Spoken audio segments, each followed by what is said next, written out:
প্রীতিকে কি বলছিস? যা শুনছো তাই বলছি। কেন বলছিস? কথা বলিস না কেন? আমি তোমাকে ভালোবাসি। কি?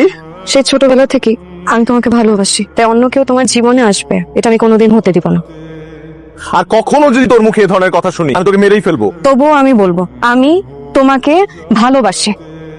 আসলে দোষটা আমার, আমি তোকে প্রশ্রয় দিয়ে মাথায় তুলে ফেলছি। আমি তো চেহারা কোনোদিন দেখতে চাই না।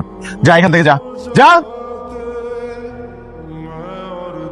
হ্যালো, বলো। শুভ্র, কাজল হাত কেটে ফেলছে, হসপিটালে যাচ্ছি। হাই হাই, কি বলো? আরে পেঁয়াজ কাটতে গিয়ে হাত কেটে ফেলছে, তুই তাড়াতাড়ি আয়। আচ্ছা ঠিক আছে, আমি আসতেছি। আমি গেলাম। হ্যাঁ, যা, সাবধানে গেট।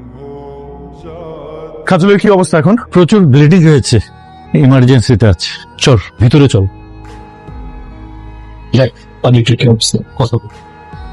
অন্যদিকে মুখ ভরে রাখছিস কেন? কি রে, কথা বলবি না আমার সাথে? দেখি। আচ্ছা, পেঁয়াজ কাটতে গিয়ে কেউ হাত কাটে? আরে বাবা, এত রাগ! দেখ, তুই কিন্তু নিজের দোষে থাপ্পড় খাইছিস, এখন রাগ দেখাবি না। কি রে, তুই কি আসলেই কথা বলবি না আমার সাথে? আমার হাত কেটে যায়নি, আমি হাত কেটে ফেলেছি। তুমি তো আমাকে সহ্য করতে পারো না, তাই মরে যেতে চেয়েছিলাম, কিন্তু বেঁচে যেহেতু গিয়েছি আমি আর কখনো তোমার সামনে আসবো না। এই অসহ্য মেয়েটার মুখ তোমাকে আর দেখতে হবে না। প্রীতি এত বাজেভাবে রিয়াক্ট করলো, তারপরে তোর মধ্যে কোনো কষ্ট দেখতে পেলাম না। কিন্তু ঠিকই কাজলের জন্য ছটফট করতেছিস। কেন ছটফট করতেছিস? মনের ভিতর ডুব দিয়ে দেখ। হিমু ভাই, কাজলের কি অবস্থা? কাজলের জন্য অস্থির হয়ে আছিস? না, এমনি জানতে চাইলাম। শোন শুভ্র, আমার গায়েবী চোখ দিয়ে আমি দুটো জিনিস দেখেছি। কি দেখেছি জানিস? কি? সেটা হলো কাজল ইচ্ছে করে পরীক্ষায় ফেল করেছে, কারণ পরীক্ষায় পাশ করলে তোকে ছেড়ে কাজলকে অস্ট্রেলিয়া চলে যেতে হতো। কি বলো?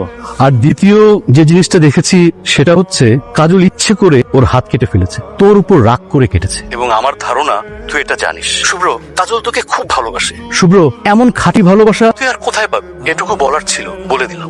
বাকিটা তোর ইচ্ছা, রাখি। নুরি, কাজল কই রে? কাজল আপু তো রুমে দরজা বন্ধ করে বসে আছে। কেন? জানি না, তুমি যখন বাসায় আস তখন থেকে দরজা বন্ধ করে বসে আছে। 2 মিনিটের মধ্যে ছাদে আসবে, 1 সেকেন্ডও যেতে দেরি না হয়।